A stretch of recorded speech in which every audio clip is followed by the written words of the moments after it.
can hear me because it's a windy day today, but I'm just going to use this lawn as an example of some of the problems you can get in lawns. Number one question when you've got a problem lawn is, are you watering it?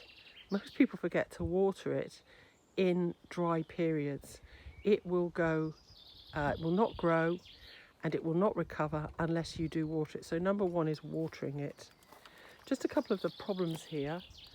You can see where I'm stepping up onto this step here into my shed. There's a whole patch there of worn away ground. That's a classic example of where you need to put tough wearing grass or a paving slab or some kind of grid or grate to keep yourself off the grass because it doesn't like it. It's starting to recover now because I've started to avoid it. But what I need to do there is put on some kind of grid or a paving slab. And I haven't actually replenished the grass. I just wanted to see if by avoiding it I could have it come back, and it is growing back. It was a bigger patch. And you'll see again here my standing area where I do all my potting in my very makeshift potting shed. There's another problem there, exactly the same. What I've started to do there is put down a plank. You can see my standing plank, so it's the discipline of that. But you're better putting something like a grate, something like this over it that you can stand on. Or, you know, here we go, an old wire. Trouble is, wire tends to burn things because the grass can grow through. And it'd be quite happy with one of those. Just move it on and off when you need it. I love recycling things. It doesn't look very pretty. So find an old, there you go, I'm sorted out. I don't have to keep doing things. The gardener gets annoyed. I used to put chicken wire down, but he has to move every time. So, you know, something like that to just make sure you're not standing and trampling the grass too much.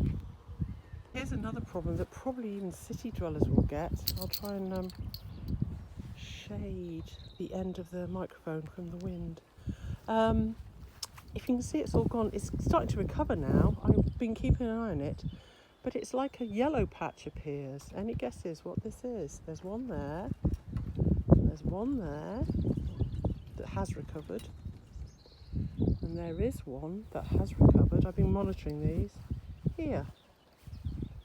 You can just see it there recovering. Any guesses? BITCH.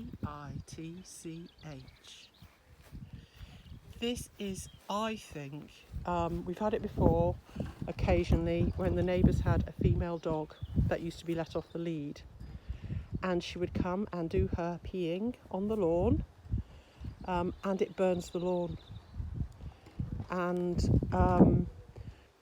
I had that over by the greenhouse and it recovered. So as you can see here, I've left it for a while. It has been watered, but as I've watered it a little bit, you water off the pea when you see it appear with a real good bucket of water, good few buckets, and then gradually the water will come, the grass will come back. Sometimes it will go bald, it doesn't recover, and those will just patch up. The grass will patch itself. Another problem, weeds all over this. They blow in from the field.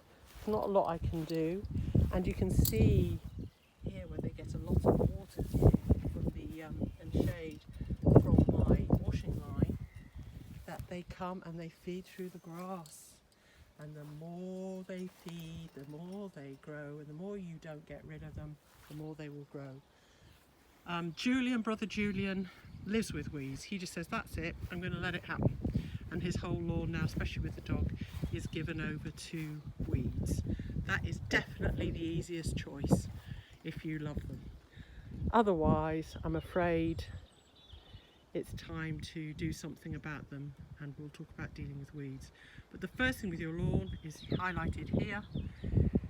Get yourself a watering system ready for the hot weather. So watering systems is simple. You can use grey water out your baths for your lawn.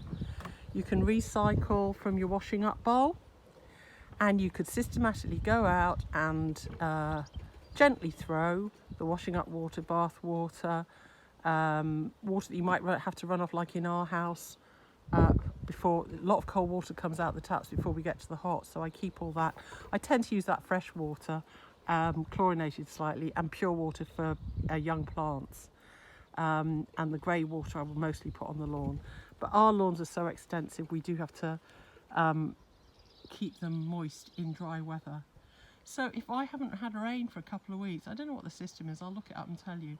If I haven't rained for a couple of weeks, then I'm afraid I'm out here, and you can see my good old faithful sprayer there. She's really good, she does a massive area. Make sure if you buy a sprayer, and don't do it by watering can or just chucking buckets on. With a smaller lawn you can do that. But if you buy one of the lawn sprayers, don't get one that's too big, or you'll be spraying not your own lawn but your neighbours'. So do be careful with them. Again, talk to me if you want to about sprayers. This one's fantastic because she jets a massive beam, and as you know, we've got massive lawns. And I might leave her on for about, if she's doing a full circle, I'll leave her on for about half an hour. You can put a little, sometimes I put a little jar up, and when it's got half an inch full, then I take her off. I used to be very organised like that, but I've worked out it's about half an hour going full circle.